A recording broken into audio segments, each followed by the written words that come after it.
intervenir. Oui, Madame Le Tourneux. Oui, merci Madame la maire, chers collègues. Je souhaite remercier notre collègue Montserrat Casacuberta pour l'impulsion de ces orientations pour notre politique municipale. Permettez-moi aussi d'associer à ces remerciements les services de la Direction de la Culture et de la Mission Égalité qui ont su conjuguer leurs efforts et croiser leurs réflexions. Une langue n'est pas qu'un moyen de communication. Elle est porteuse de représentations qui alimentent nos imaginaires. Elle est porteuse de schémas qui structurent la logique de nos pensées. Elle est porteuse d'un héritage immatériel, d'une culture qui ancre nos histoires singulières. Mais une langue n'est jamais isolée ni figée.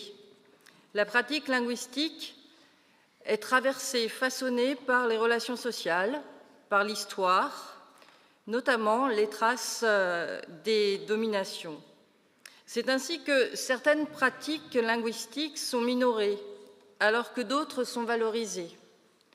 Qu'au nom de l'apprentissage du français, certains parents non francophones sont enjoints à ne plus communiquer avec leurs enfants, alors que, pour d'autres parents, pareillement non francophones, la maîtrise d'une langue internationale, valorisée, est considérée comme un atout pour leurs enfants.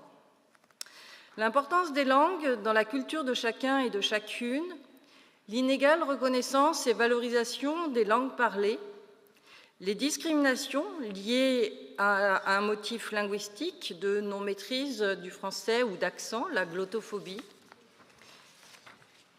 et l'importance de la langue dans la transmission, particulièrement dans des parcours de vie marqués par l'exil, par l'immigration, nous ont amenés à poser la question du plurilinguisme dans les programmations de Rennes au pluriel, rendez-vous de l'égalité et de la diversité culturelle depuis plusieurs années. Et cette année encore, on a eu par exemple des contes en galop dans le métro et dans le réseau de bus, par exemple, mais il y a eu beaucoup d'autres interventions liées aux langues.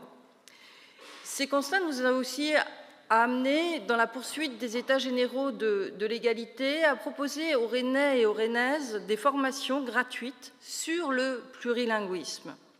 La Fête des langues, qui a clôturé Rennes au pluriel, a connu un grand succès, et les sessions de formation sur le plurilinguisme sont toujours complètes.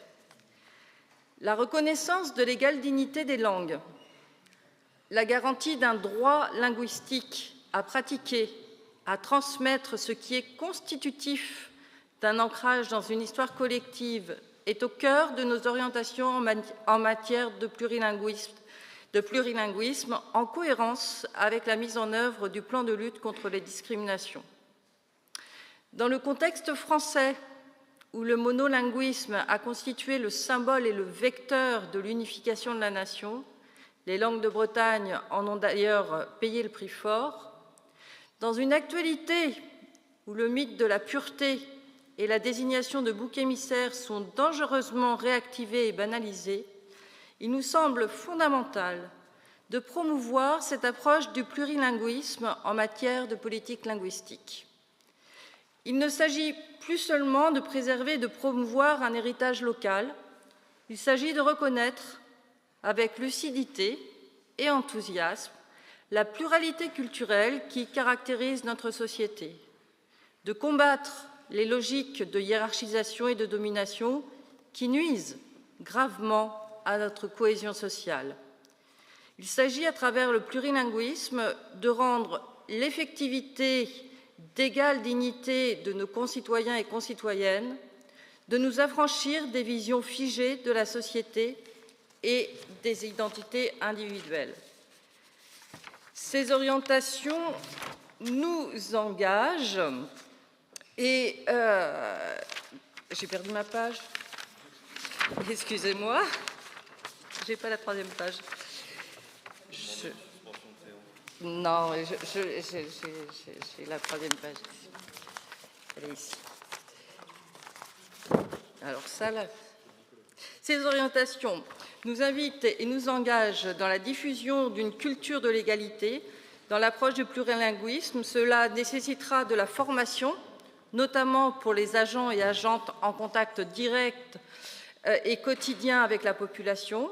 Cela nous engage à mieux connaître la réalité du plurilinguisme sur notre territoire et à soutenir les initiatives qui permettent de faciliter la culture de l'égale dignité des langues sur notre territoire.